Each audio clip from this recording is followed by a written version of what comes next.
The Ring Report, your inside look at all the latest news in boxing. The Ring Report.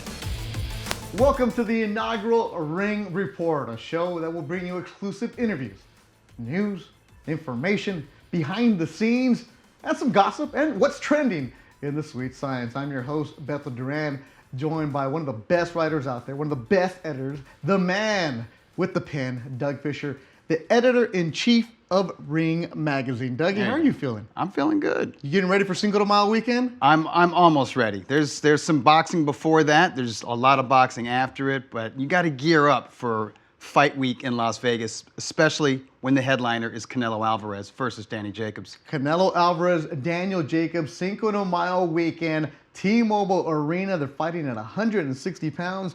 And it's the reason the Ring Magazine has put him on the cover. Now, you edited this, so you're all excited about it, Dougie. Of course. A lot of work goes into that.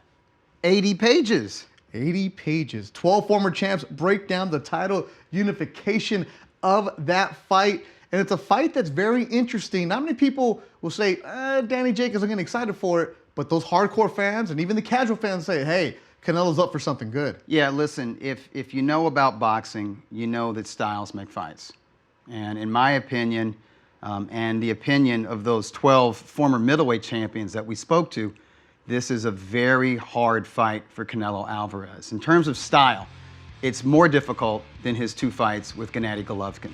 Gennady Golovkin, an amateur legend out of Kazakhstan, a technician, but an aggressive, come-forward fighter, kind of played into that counter-punching strength of Canelo Alvarez. Danny Jacobs has the kind of style where even if he wasn't the taller man, the rangier guy, maybe the faster and more mobile opponent, maybe the bigger, more athletic of the two, it would still be difficult for Alvarez because he can switch hit, because he likes to stick and move. Alvarez likes to stake out the center of the ring, and he likes it when you come to it. Now, Jacobs can do that, but really, he's at his best when he's doing a little bit of everything. So this is an excellent matchup because both guys really are complete fighters. But if you go back a couple of years, well, more than a couple of years, but some of the more difficult fights with Canelo Alvarez, the fights with Austin Trout, obviously the loss to Floyd Mayweather Jr., and his fight in 2014 against Erislandy Lara. Southpaws, guys who move around the ring, guys who utilize a fast jab, those are the boxers that give Canelo trouble. And we will see that Cinco de Mayo weekend. Now, these fighters went around the world. They did a press conference, the press tour, but there's really not much being said on those tours. You know, you take the pictures. Well, our Ring Report cameras were there. Exclusive interviews with the fighters. The Ring Magazine cover story. No, porque me gusta hacer historia, me gustan los retos. Para mí todo lo que represente un reto es lo que me gusta, ¿no? Y este año tenemos el objetivo como equipo en barrer la división, en quedarme con todos los títulos y más que demostrar, hasta el momento no quiero demostrar más que seguir haciendo historia, seguir haciendo las mejores peleas y creo que con los hechos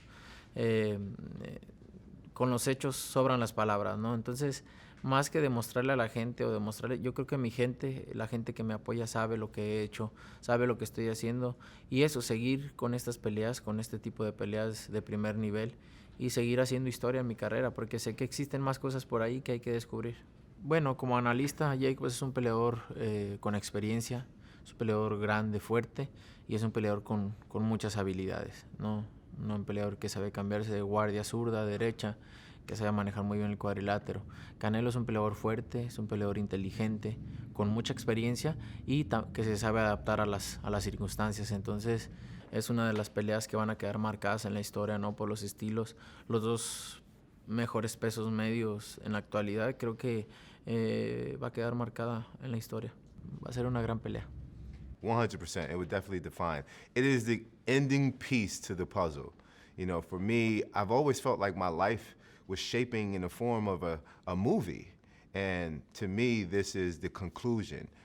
Canelo Alvarez being the biggest star in the middleweight division and being victorious over him where, you know, the odds are enormous, you know? He is on his A game. People really feel like he's invincible. So I know all the odds are stacked against me, and I just feel like if I can not only be successful, but do it in really great fashion. They don't leave no doubt to the effect that I left in the sport. Our styles really complement each other. He's a very fast, very articulate boxer. His boxing IQ is very high. And I share a lot of the same traits. But the thing is, I possess a different physical aspect, and me being the bigger guy makes it a little bit more interesting. And that's why I feel like we've really grabbed the attention of the fans, because they really understand that, hey, this can turn out to be something special. I'm a fighter, and I understand what I possess. That's the difference. I know what I have inside, whether that's the grit, whether that's determination, whether that's the skill. I know I have every attribute to be able to display May 4th to be victorious. Taking nothing away from Canelo Alvarez, because I've added that he's great at what he does. But in my opinion, I do think I'm the better fighter. May 4th, T-Mobile Arena in Las Vegas. That's where Daniel Jacobs and Canelo Alvarez will go at it. Now, Doug, you told me years ago about this boogeyman that was training in Big Bear, that eventually they're going to go after it because he sparred a young Canelo Alvarez. But Must be talking about Gennady Golovkin. Exactly. Before he was Triple G. Daniel Jacobs has fought Gennady, and he kind of took away that allure of this boogeyman. He took him to distance. First guy to go 12 rounds with Triple G. And Canelo Alvarez, 2 fights with Gennady Golovkin. But this time, these two, being Canelo and Daniel Jacobs, get into the ring.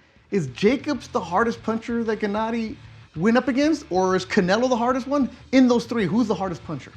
That's a good question. I mean, they're all punchers. That's the thing about that. You know, Triple G has the hardest jab, gets probably excellent leverage on every punch he throws. I would say Canelo Alvarez has the best combination punching, probably the best body puncher of the 3, although Golovkin used to have that reputation. We didn't see it against Danny Jacobs and Canelo Alvarez because those are elite level boxers. They could stick and move on him, and they could block and counter on him. So he was a little bit hesitant to let those body punches go. Alvarez will let those body punches go against anybody. I think punch for punch, maybe Danny Jacobs is the hardest puncher because he's got the speed and the velocity. He's got the height and the reach and the leverage on those punches.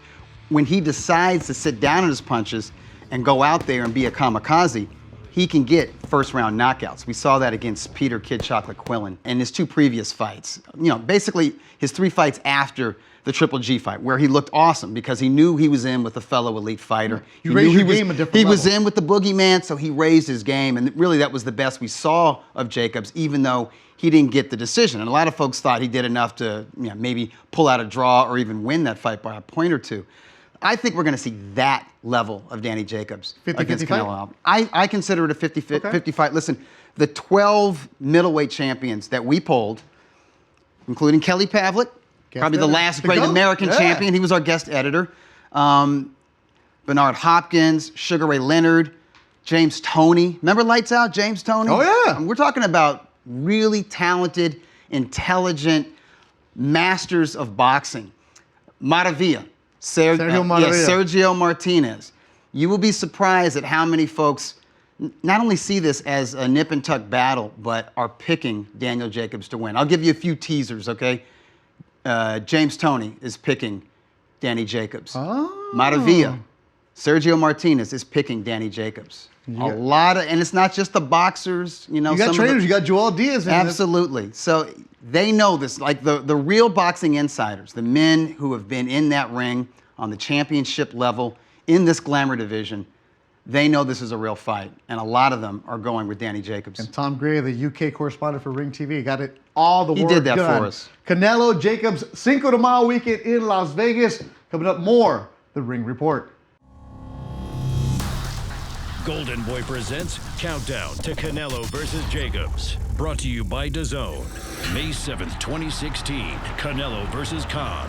After moving up 2 weight divisions, Amir Khan used his speed and mobility early on to cause trouble for the middleweight champion Canelo Alvarez. But in the 6th round, Canelo delivered one of the most memorable knockouts of his career with a devastating right hook and retained his WBC ring and lineal middleweight titles. Countdown to Canelo versus Jacobs. Brought to you by DAZN. Catch Canelo versus Jacobs May 4th, only on DAZN. Tecate takedown. We roll on the Ring Report. The month of April, a lot of good fights, and a young fighter that's making a name for himself. He has a belt. He's 21 years old, trains in Southern California, but from Tijuana, Mexico is where he calls home. He's building that fan base. All signs are pointing that eventually Jaime Munguia will be taking on Canelo Alvarez. But first, he's got to get some ring experience. It's odd to say that for a fighter who already has a belt, right? But he needs that experience. And Dennis Hogan brought it to him in Monterrey, Mexico. Absolutely, and with as many fights as he has. But as we know, a lot of fighters from Mexico, they turn pro at an early age. He did at 16. Right, so they're able to, basically their amateur career is maybe their first 15 to 20 professional bouts. He's one of these guys, okay? So he's got more than 30 pro bouts. He's got a world title. Here's the deal. In 2017, he was Ring Magazine's Prospect of the Year. So obviously, a young guy with a lot of talent and a lot of potential, obvious physical tools. He's tall, he's strong, he's got an engine, all the things that you love to see in a fighter. Mexican fans love to see in their fighters. But he's young, and he's obviously still learning. Even though he's got a belt, he won that belt from Saddam Ali, who won the belt from Miguel Cotto, who had one step out of boxing. He was ready to retire, ready to be pushed off that cliff. Ali did it. Ali's not a real junior middleweight. He's really a guy coming up from 140 pounds. So he showed it that night. He crushed him. Yeah. He was hungry. He got in there and he crushed him. But subsequent fights, you and Steve Kim did the international call for his first title defense against Liam Smith, and he put hands on him. He's gone the distance. First time he's had hands on him, too. Yes, that's true. And, you know, he could take it. He could take a shot. Doesn't mean he should invite that kind of punishment. He has that attitude of like, let me throw 3. I get it, and I get I'll that. take 3. Listen, the last standout from Tijuana, the Tijuana Tornado, Antonio name. Margarito. Great name. Yeah, great nickname. I think Steve Kim gave him that nickname, but he didn't mind getting hit in the face. That's not what an elite boxer is, and I think he has the talent to be better than that. So there's a lot of questions. I mean, he's got a lot of fans. Now he's got some detractors. At least via social media. Yep, the decision was a majority decision. 116, 112, 115, 113, and one judge had it at 114. Even. Right, which is what I had. I had 6 rounds apiece, and I think that was fair. And I know a lot of fans on social media are crying robbery. They're saying this is terrible. Well, he got the hometown call. Hogan should have never gone to Mexico is what they're saying, and I get that. And listen, had that fight taken place in Australia, where Hogan trains, or Ireland, where Hogan is from, no doubt in my mind, he's the new WBO junior middleweight champion. Be that as it may, I don't consider it a robbery. I thought it could have been 7 rounds to 5 either way. It really depends on what you like. Munguia did get his act together in the middle round, started landing body shots. He was the forward marching aggressor. However, I will say the 2 judges who scored it from Munguia, I think they mistook his aggression for effective aggression, and they mistook his activity for achievement. And they're not the same thing. But he is taking these fights against guys that will give him rounds and that is how you learn. There are people saying that maybe Robert Alcazar isn't the right trainer for him. They're saying they're trying to make him like a young De La Hoya. It was, the great trainer for him. I know. That's boxing for you. Boxing for you. I think his days at 154 are done. His future's at 160, Absolutely. especially with all the fighters on DAZN at 160. Canelo, Daniel Jacobs. That's where the action is, and it's where the money is, and it's where the glory is. It's where the glory is at. A man with a lot of glory.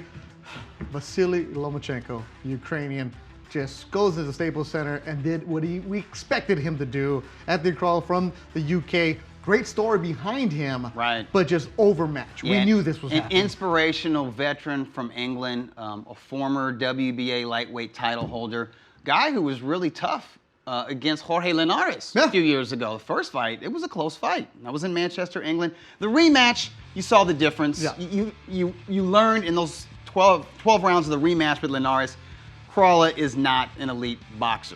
He's a hard-nosed pug. He's like a top 5, top 10 lightweight. Pug, that's what he is. Pug. Yeah, pugnacious, right? But that didn't work against Lomachenko. But then who gets Lomachenko? I don't know. Is it Mikey? I will say this. Let me say this. Against Crawler, it's like up close. It's like I saw some power. So that's not good news for anybody in the 135-pound division. I mean, I think Mikey? Is it Mikey's Tank? the one guy Is I it would who? say. I think Mikey's the one guy I would say right now. If they got in there, maybe that's a 50-50 fight. I favor Lomachenko. I just think he's the better boxer. He's got more tools to work with. It would still be a tough fight. The only problem is boxing politics gets in the way. There's promotional squabbles. Forget politics. Then who? There's networks. Well, there's a guy who fights for Top Rank named Teofimo Lopez. 21-year-old sensational He's young a fighter. stud. He was not like, kind of like Jaime Munguia. He was Ring Magazine's Prospect of the Year last year, but he's advancing quickly. He's already a top 10 lightweight contender. He wants to fight Loma this year before he outgrows the division.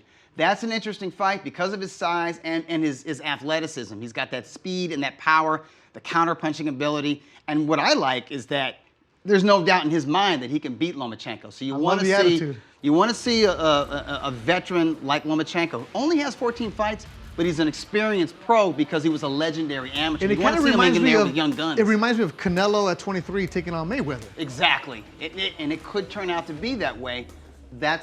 Lomachenko's going to be, he wants to be the undisputed lightweight champion, and if he does that, he'll be the first since Pernell Whitaker. It's a big deal. Sweet pig reference right here on the Ring Report. Rarefied air That's right why we there. bring you in, Dougie, because you keep us relevant. It's all Sweet up pig in talk. there. Thank you for dragging it out. Yeah. Loma's still number one on the pound for pound? In my opinion, Ring Magazine? Some people say it's Terrence Crawford. You know the great thing right now?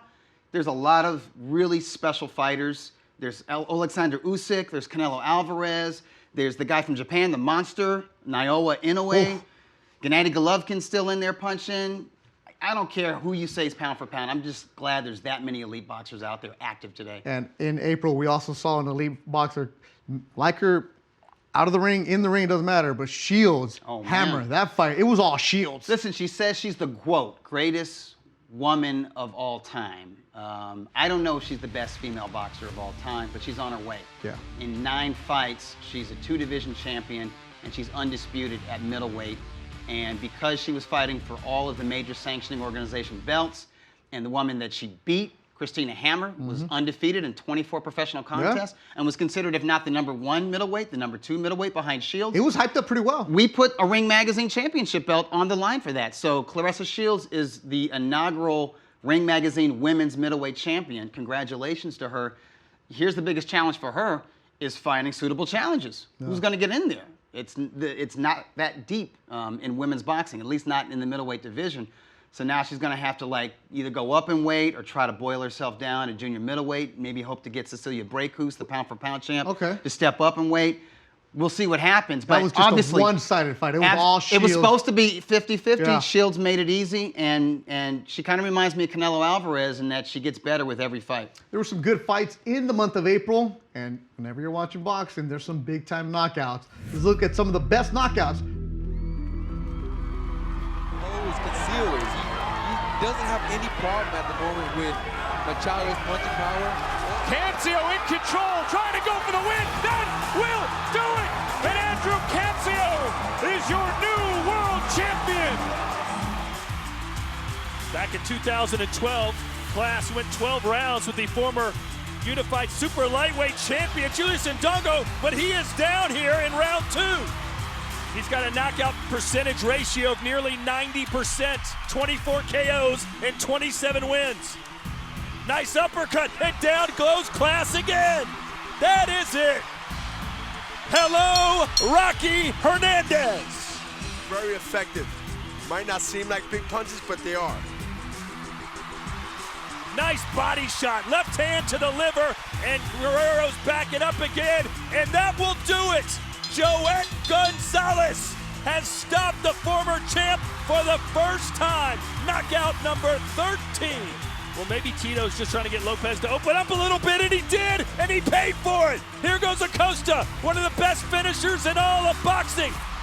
Lopez is down. That is a knockdown. He will not get up. Angel Tito Acosta. Ryan Garcia has an old soul and a young body. He rolls with that shoulder not to get hit inside, and that's a really veteran move. Oh, a good uppercut.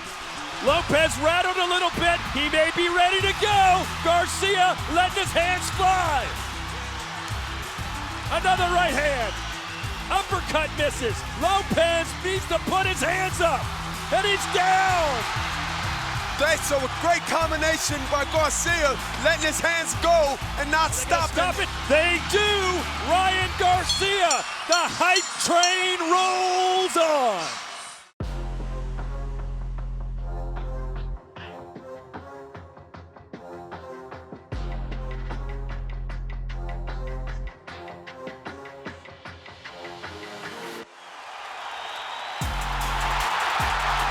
Wonderful shot from Jacobs.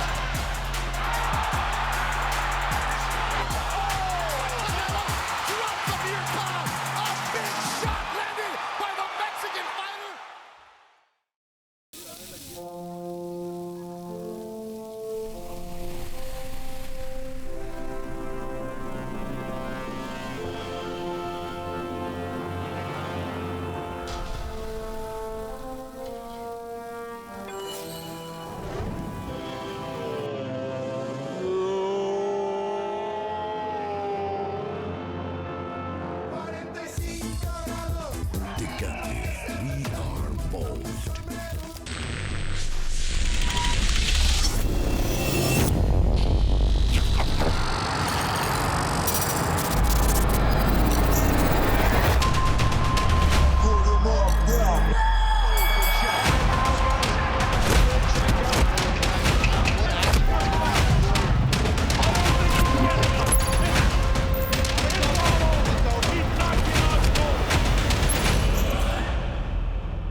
The Ring Report rolls on. Now we're joined by the third member of our crew, the one and only Roxy Diaz. I saw you in the hallways earlier. You're wearing something different. Totally different, and I didn't expect you guys to be so dressed up, so pardon my... Actually, we're dressed down right now. I thought it was dressed down day. So why'd you change? Because, you know, I wanted to, I don't know. I just didn't want to wear the same thing after my interview and then come here. You know, I'm a girl. We changed like 3 or 4 times. So I thought that's So just who did how you it interview? Where were you? So I was at the boss man's office just now. Who? OscarDeLaHoya, come on. Wait. You guys know. Okay, no. know We where saw we're at. you and we're like, okay, where's she going? She got a crew with her. It was a top secret mission. Because Oscar's got that corner office where he has a special lock that I've never been A lot in. of people don't get to go back there. I don't know how. You must have did something that Yeah? should not be Yeah? able to go back All there. right. That's probably possible. But no, it was actually truly an honor to be able to sit down with the legend himself, OscarDeLaHoya. And everybody right now is talking about the Canelo fight. Mm-hmm. So, you know, we wanted to get his take on what does he think about the preparation, his outcome of what he thinks is going to happen during the fight. And we even talked a little bit about Ryan Garcia also. So why don't we go ahead and check out what just happened. Okay, Oscar, so you fought the best during your prime time in your career, and now Canelo is taking on the best as well. What do you see when it comes to like parallels between his career and your career? To be the best, you have to fight the best. And I remember in my career, Canelo or myself would fight the top guy. He was in his prime. He was world champion. He was probably undefeated. And I was the guy that wanted to fight him. So now Canelo, I mean, he doesn't have to be fighting Triple G, Daniel Jacobs to unify the titles on May 4th. He doesn't have to be fighting all these guys at such an early stage of his career, but he decides to because he wants to be the best. He wants to prove to himself and to the fans that, you know, he not only wants to fight for the money or for the fame, but he wants to fight for glory. And that's, to me, in my book, that's more important. You mentioned Danny Jacobs. Well, we all know his incredible story, and in your story as well, you have lost somebody close to you due to cancer. When you see someone like Jacobs just overcome so much, what's the first thing that you think of? The first thing I think about when thinking about Daniel Jacobs is his heart. And that's actually what scares me in this fight, because I promoted Jacobs from his very first fight all the way until Pirog knocked him out, and that was right before He got diagnosed. he got the news, that he had cancer wrapped around his spine. So imagine, the doctors tell him he can't walk, he'll never box again in his life, and here he is, 2 world titles later, fighting Canelo Alvarez, the biggest fight of his career. I mean, this guy, what can stop him? There's nothing that can stop him. So when that first bell rings, Jacobs is going to laugh at Canelo and say, I mean, what are you going to do to me that, you know, cancer couldn't stop me? Right. What are you going to do to me? Right. That's scary. What do you think makes this the biggest fight of the year? Honestly, I mean, we know the stories behind it, but is it that makes it so great? No, I think it's the unification of all the titles. It just doesn't happen. In today's world, it doesn't happen. Jacob has one of the titles, Canelo has all the titles. So that unification means everything to those two fighters. And, you know, the fact that the last man standing is going to keep all the titles is a huge deal. I don't think it's happened in ages. So the Zone just announced that they signed Triple G. Let's say Canelo gets past Jacobs. Everybody's talking. Right. Third fight. Do you see it happening? Why not? Absolutely. Why not? Well, why not? Because you said that Canelo doesn't have to fight a Triple G again. Also. No, I mean, he doesn't. Right. But he doesn't. But whenever Canelo decides to fight Triple G again, it's going to happen. I mean, there's no doubt about it. I mean, a trilogy with Canelo and Triple G, I mean, come on. I'm actually envisioning like 5 fights amongst them. So I think their styles are made for each other. I think every single time they fight, that fight is going to get better and better and better and better, like meaning more action, maybe a few knockdowns here and there, hoping my guy wins. But it doesn't matter because, see, in boxing, when you fought the best, it didn't matter if you lost or if you won, if you were in a great fight. You know, it's like a win-win for everybody. Looking at the current fighters that are fighting today, who is your top 5 pound for pound fighters in the world? I have to put Canelo number 1 because of the opposition that he's faced. You have to go with like a Terence Crawford, who's up there. You know, he hasn't had those big marquee names under his belt, but he's getting there. Yeah, he is. He's like an amazing fighter. He's probably one of my best, favorite fighters of today. Errol Spence is incredible. I love Errol Spence. I mean, I promoted him right from his first fight, and I've always said that Errol Spence can be like the Sugar Ray Leonard of today, meaning his boxing style. He does his smile. He can, connect with a lot of people all over the world. So he's very marketable. So I would put him there. I put Lomachenko, who is an incredible fighter as well. I like him. Number 5 is kind of tough because there's so many. Like, if it's hard to choose because there's so much talent right now. There's tons of talent like that's. Who are some young prospects and contenders that you yourself, I mean, you mentioned the Crawfords and the Spences, but that you yourself are like really, really excited to see grow? I'm excited about Ryan Garcia. I really am. His last fight, which was on DAZN, he looked amazing. He looked like he's progressing with his new trainer, Eddie Reynoso, who trains Canelo. He looks more mature now. He's sitting down on his punches. I mean, you saw he destroyed the guy in 3 rounds. Yeah, so the fact that he's just 20 years old, he has 19 fights. He's on his way to doing like really major things. I mean, he's selling out shows. He's selling out arenas. Yeah, people in social media loves him. It's incredible. It's like a Justin Bieber concert with all those little girls.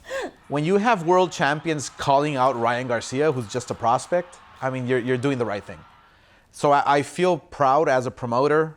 Ryan should feel proud as a fighter that world champions are calling him out. It's a big deal. It's a big thing. They know where Ryan's career is headed towards, and it's superstardom. It's the championship level. Interesting words from the boss man, the Golden Boy, Olympian Hall of Famer, OscarDeLaHoya. All of that. I don't even know where to go with this, Roxy, but what's the one thing that you took away from that? You know, at the very beginning of our interview, I think him showing the compassion for Jacobs and the story of what he's gone through and how it touches a soft spot for Oscar and the cancer and surviving. I thought that was pretty amazing, even though he's going up against his fighter, but still showing compassion as a human being and respecting his story. But again, we got to talk about Canelo. We got to talk about Triple G. There possibly being a third fight, and that if the fans want it, there could be a 4th fifth fight with them, which has never been done in boxing history. Well, it has, but you got to go way back. You got to go back to like Not the that 40s and millennials 50s. remember. Okay, I didn't want to throw the age difference out there. Or They generation. used to do it. Guys used to fight 4 and 5 times. That's why Doug's the editor. He knows every fight ever since 1800s. But in recent years, Manny Pacquiao and Juan Manuel Marquez, they fought 4 times. You give a guy that many tries, what happened to Manny in that 4th fight? Yeah, you get to know the playbook really well.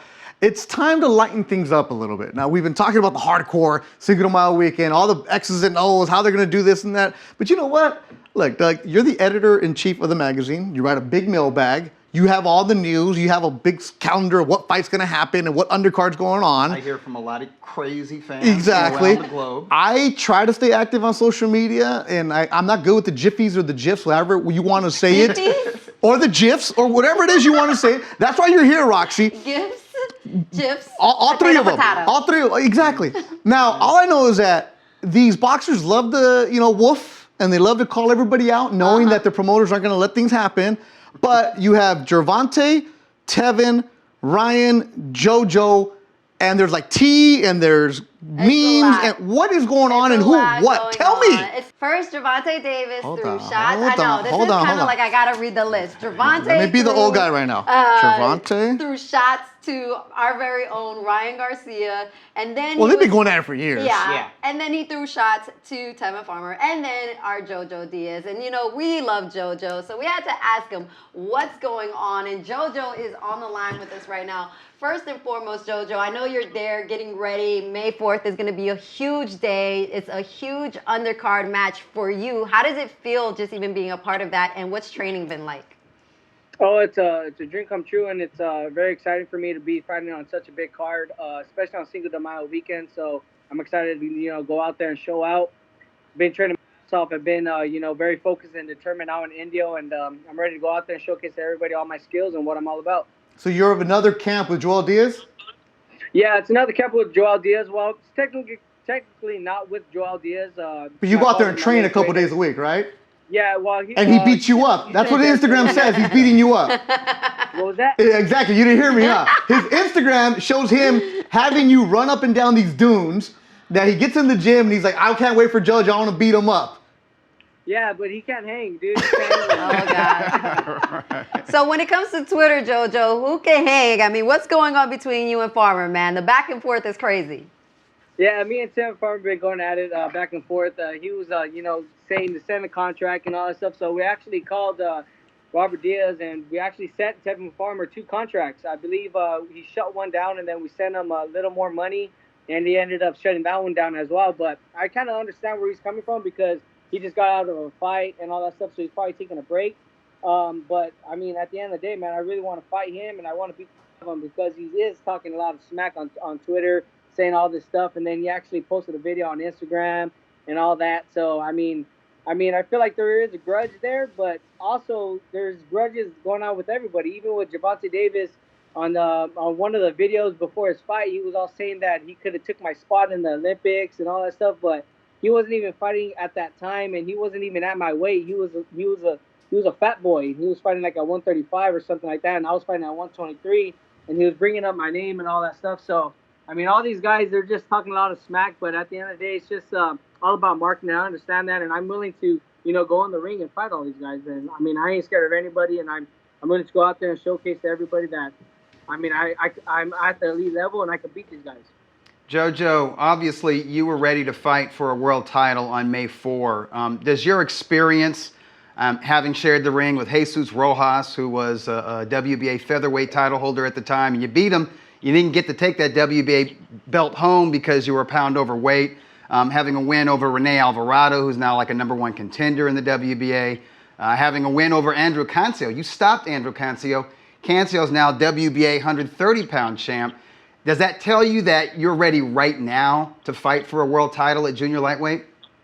Oh, absolutely. I mean, a lot of people before, when I started building up in the ranks and I fought Rene Alvarado, I beat Rene Alvarado, I beat Andrew Cancio, and all these boxing critics and all these, so-called fans always say that I'm fighting bums and all that stuff. But, come to find out, Rene Alvarado is ranked #1 right now. He has a mandatory. Andrew Cancio is the champion. Jesus Rojas, I have a really, really good resume, man. My background and my my experience inside the professional ranks is, I feel like, is along with the elites, and I feel like I can compete and fight at the best and at the top of the game. I mean, Tevin Farmer, he is a champion, but I feel like he don't have the skill, or he don't have that experience as I have. I mean, I fought, like you said, Andre Cancio, Rene Alvarado, Jesus Rojas, Gary Russell Jr. Well, even your loss, even the loss to Gary Russell Jr., you were competitive. Yeah, I mean, what exactly, did you man. learn about yourself in those 12 rounds? I mean, with Gary Russell Jr., man, I felt like I could have beat him. I felt like I am the better fighter. Whenever I was teeing off on him, whenever I was letting my hands go, I was getting the better exchanges inside the fight. I just felt like I fought a wrong game plan, man. I tried to get him tired. I was closing up the gap, but I wasn't letting my hands go as much as I should have. I should have, took that opportunity.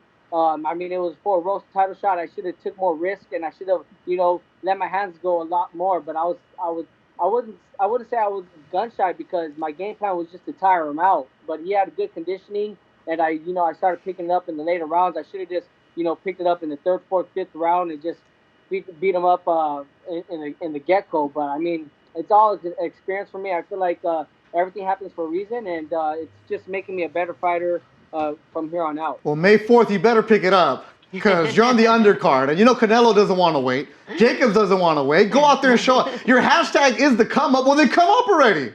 Yeah, I'm gonna knock out the guy probably like in 2 rounds, and I want you to go in for I can knock you out. No, I'm busy. I'm busy that day, bro. You said fat boy. I know what I'm at.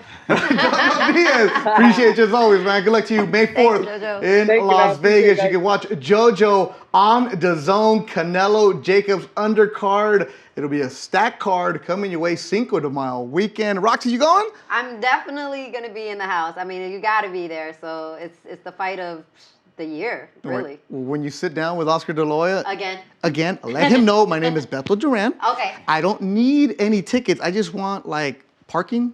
Parking? Yeah. In this building or any building? At the fight? It's expensive, bro. I'll let him know. Let me know. Roxy's always. I got it in like that. Well, you do. You know the code. Not even. Appreciate it as always, Roxy. Thank you, Talk to you soon. Coming up, more from the Ring Report. Golden Boy presents Countdown to Canelo versus Jacobs. Brought to you by DAZN. March 18th, 2017. Jacobs versus Golovkin.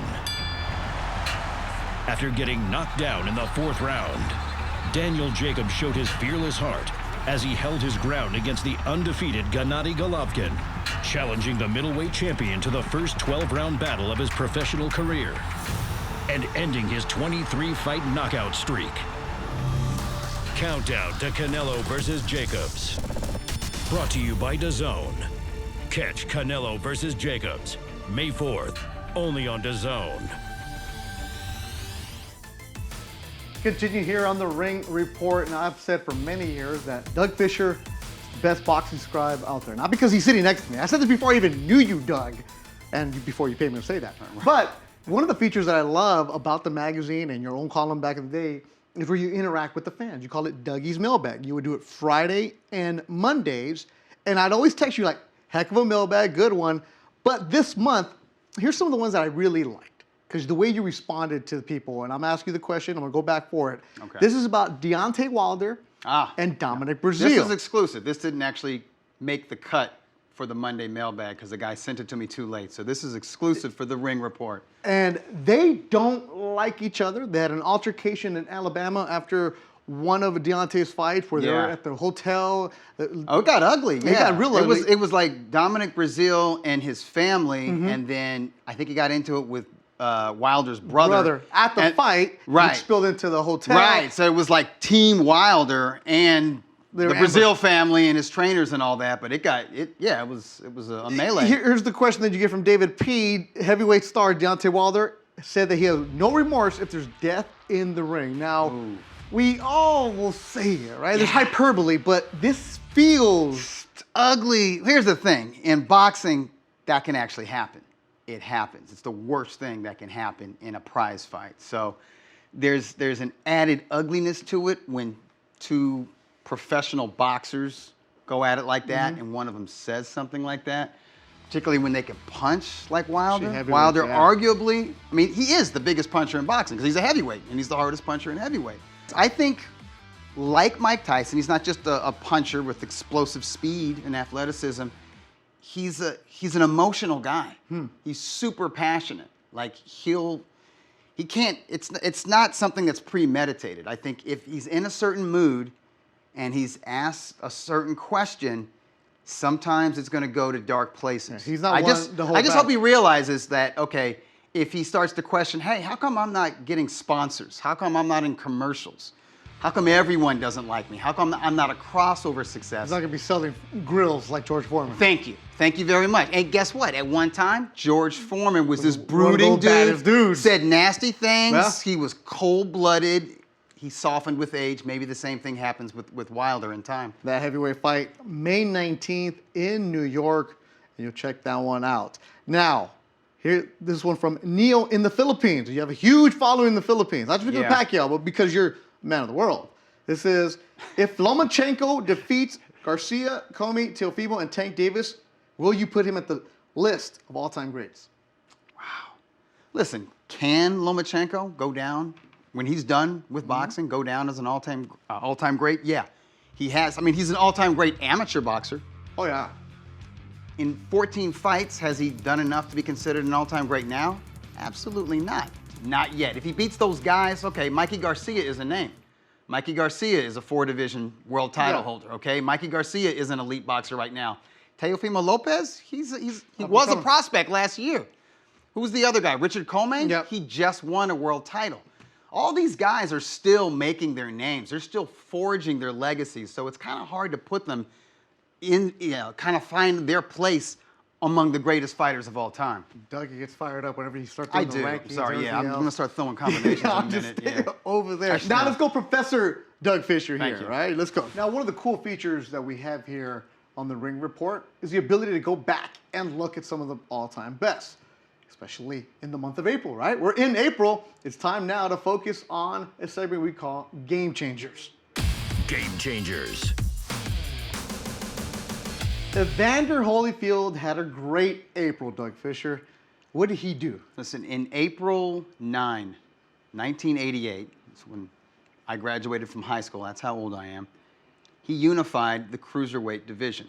He won cruiserweight. Okay. And that was kind of a new thing. The cruiserweight division started in the early 80s. So it was new, it wasn't respected. It was kind of like the stepchild between light heavyweight and the glamour division, the heavyweight division. It was like, what's up? Are they like light heavyweights that can't make 175 pounds? Or are they just really small heavyweights that are afraid to mix it up with bigger guys? What kind of division is this? Didn't have a lot of respect. But out of the 84 Olympics is Evander Holyfield, and he got a bronze medal in the 178-pound division. Turned pro as a light heavyweight, struggled to make weight. It was lucky for him, there was this new division where the weight limit was 190 pounds. That was the cruiserweight division, and he was sensational, I think. And he was ripped. So he was too small for heavyweight 205. Yeah, too small for heavyweight, too big for light heavyweight. This division was perfect for him. And he was a U.S. Olympian. He was an Olympic gold medalist. The 1984 Olympics here in Los Angeles, everybody watched that. So people knew who he was. So people began to recognize that there is a cruiserweight division because of Evander Holyfield. Holyfield's mission was to be the undisputed champion. So there was only 3 belts at this time. The WBO wasn't around. So there was the WBA, which he won from Kauai. There was the WBC, and there was the IBF. He unified them all when he fought Carlos De Leon, April 9, I believe it was in Las Vegas, and he stopped Carlos De Leon, a very underrated Puerto Rican champion, in the 8th round to become the undisputed cruiserweight champion. So really, for the first time in the division's history, it was on the map. People knew about this 190-pound division. Fast forward to the future, the cruiserweight division is a real division. Yeah. So now we've got the Fighter of the Year, Ring Magazine Fighter of the Year, and look who the guest editor is. Evander Holyfield. He was talking about this guy. Alexander Usyk became the Ring Magazine and really the consensus choice for 2018 Fighter of the Year because he unified the cruiserweight division. 4 titles now. He won all 4 belts on enemy soil, went into the guy's home country in his backyard, and picked up 4 major world titles. What's left to do at cruiserweight? And by the way, the cruiserweight limit is now 200 pounds. So cruiserweights are a little bit closer to heavyweight, it's only natural. If you're a great cruiserweight, you want to look at heavyweight, and you want to throw your hat into the glamour division, that arena. Evander Holyfield shut those doubters up. That's why he is this month's game changer. Coming up more, the Ring Report. Golden Boy presents Boxing Bites. Brought to you by DAZN. May 6, 2006, Oscar De La Hoya versus Ricardo Mayorga. After a lengthy absence from boxing, De La Hoya had a lot to prove to the trash-talking Mayorga. And his proof was in the punch. With a first-round knockdown, De La Hoya dominated almost the entire fight from the opening bell on, ending the fight in the 6th round after a vicious 20-punch combination, once again making De La Hoya the WBC Super Welterweight Champion of the world. Boxing Bites, brought to you by DAZN. Catch Canelo versus Jacobs, only on DAZN. Don't miss the fight of the year, May 4th. DAZN Hit List. The middleweight division is stacked. It is busy. After Cinco de Mayo, when Canelo and Jacobs go at it, Gennady Golovkin, who just signed a new deal with DAZN, has announced his first fight on the streaming service. Golovkin will rumble against undefeated top 10 contender from the Kronk Gym, Toronto, Canada's undefeated Steve Rolls. This fight scheduled at about 164 pounds. They said that's the maximum weight, Doug. It'll be a 6-fight, 3-year partnership between Triple G and DAZN. Interesting opposition for Gennady. So this fight is really just getting his feet wet again and knocking off rust. And the real thing to look at is the contract, 6 fights. So after this, he's got 5 fights, and you look at who also fights on DAZN. Obviously, his rival, Canelo Alvarez, but also Daniel Jacob. They have history. Also, the WBO champ, Demetrius Andrade. Now, Canelo Alvarez says his goal is to make Mexican history. He wants to be the first totally undisputed Mexican champion, or totally undisputed champion from Mexico. I guess there's never been a fighter from Mexico who's held the WBO, IBF, WBC, all the belts. WBA, all the belts, right? Belts matter, I've heard. They do. I've heard. As does the ring championship, which Canelo has. That's a worthy goal. And you know what? Triple G says, I'm a businessman now. It's not about belts. It's about making good fights. Well, whether he's chasing the belts or just wants to make good fights, it's all happening in the middleweight division, and everybody's fighting on DAZN. So we can look forward to rematches or different fights, different showdowns, you know, for Golovkin like Demetrius Andrade going in the future. And on DAZN, May 4th, Las Vegas, Canelo Alvarez, Daniel Jacobs, and we went and scoured the internet, the social media pages, because everybody has an opinion on it. But you got to go to the experts. You got to go to the fighters. You got to go to the trainers, and our Ring Report cameras caught up with them. It's not an easy fight for Canelo, and it's not an easy fight for Jacobs, and that's the whole point of a big fight, right? It's for us to not, you know, you may have favors, but if you really look at it objectively, you may not be able to, you can make an argument for both guys. Yeah. But I'm rolling with my brother, man. You know, he's getting ready to fight Golovkin. He came to Oakland, trained at our gym, and I knew about Jacobs. We spent a lot of time together as young kids, but I really kind of saw what he was working with. Man, the boy can go. He can solve here from now on. He's got to believe that he can win, and he's got to, you know, he can't just be happy to be there, and I don't think he will be. It's unbelievable. I mean, I can't tell you the belief, not just from Danny, but within the camp, that he will win this fight. It's almost spiritual. Yeah. Now, I know it sounds a bit strange, but that's how, like, we feel that this is the moment, this is the time for Danny Jacobs. I think it's going to be a good scrap. I don't think it's an easy fight for either guy. I think that Danny Jacobs then definitely win the fight. If it goes the distance, I think that it's going to be Canelo, no doubt. He got to be decisive, you know, if he can really pull off this upset. I know he has the ability. You know, he's longer, he's rangier, you know, he can box very well from the outside, throws combinations, but, you know, Canelo is just a vicious dude, man. He's fighting in his prime right now, man. That's an excellent fight. I like Canelo. I think Canelo is getting better, and I think Canelo now goes through anybody in the middleweight division. You know what? They're fighting for the consolation prize because they both lost to Gennady, so they're fighting in the losers bracket. I think it's a great fight. I think Canelo should win. but don't go to sleep on Danny. Danny's a heck of a fighter, but Canelo seems to be in Vegas. Danny's 2 points down already, so he's going to have to knock him down or knock him out in order to win. But Canelo's got the tools to beat Danny. Always interesting to hear when a promoter is giving predictions, Bob Arum, Eddie Hearn, and then the trainers, their fighters have never lost. If you ask Abel Sanchez, and the way you said it, it's the consolation championship on May 4th. As you chuckle it. He's cheeky, isn't he? Yeah. But that's why he and Canelo get along. Here's the thing. He respects both fighters, though. He's not going to say it's easy work for either guy. You heard that from Arum a little bit with his Canelo prediction. And you hear that in social media. If you're a fan of Danny Jacobs, you're going to say easy work.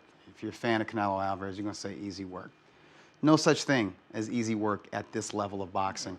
And Abel Sanchez knows that, and he's intimately familiar with these fighters because he had to prepare his star Triple G to fight both of them. And both of them gave Triple G the toughest fights of his professional career. So he knows it's a good matchup, and that's exactly how I see it. Earlier in the show, you said it was 50-50 fight. Let me say 55-45 in favor of Canelo. We'll edit that out, 55-45. So if you had to make a prediction, Doug? Listen, I'll go with the chalk. I'm going to go with Canelo Alvarez. I think it's going to be via decision. I think it's going to be a very interesting boxing match because both guys are complete fighters. They have the experience. They have the natural talent. I would give Jacobs the edge in the natural talent and the athleticism. I think maybe Canelo has a slight edge in experience, but they can box, they can punch, they can move, they can fight off the ropes, they can counter punch, they can go to the body. They're complete fighters, so I'm expecting a high-level fight. I'm not expecting a chess match. It could be tactical. I don't think it'll stay tactical because the common thought is that you can't rest on your laurels with Canelo Alvarez in Las Vegas. If there's a close round, he might get the benefit of the doubt, at least on one of those official judges' scorecards, right? That's been the history. So if he's smart and if he's as hungry as he says he is, and I think he is, if a round is close, he's going to give a little bit of an extra effort, and Alvarez is the kind of competitor where he's going to answer that. He'll exchange with So you. I'm thinking nip and tuck. I'm thinking very intense. I think we should have some really good exchanges. I don't know if we're going to see any knockdowns, but I think we're going to be treated to a high-level boxing match that breaks out into a fight in spots. I like Alvarez by decision.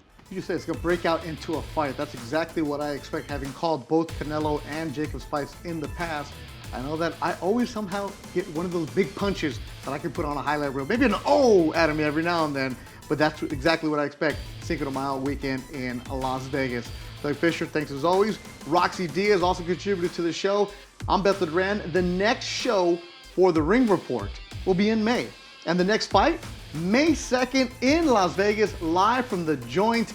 And it's on the week of Canelo Daniel Jacobs. It used to be Canelo Triple G. Now Daniel Jacobs coming into the mix. And if you're going to that fight, get there early. The festivities start on Tuesday with the grand arrivals. Thursday night fights at the Hard Rock. They're about to blow up the Joint. Literally, they're blowing it up. And then they're going to redo it. Well, Golden Boy and DAZN get in there and give the fans some fights on Thursday. A little whet your appetite. Friday, the weigh-in. Then Saturday, DAZN. Canelo Alvarez, Daniel Jacobs, 160-pounders going at it. Thank you for watching The Ring Report.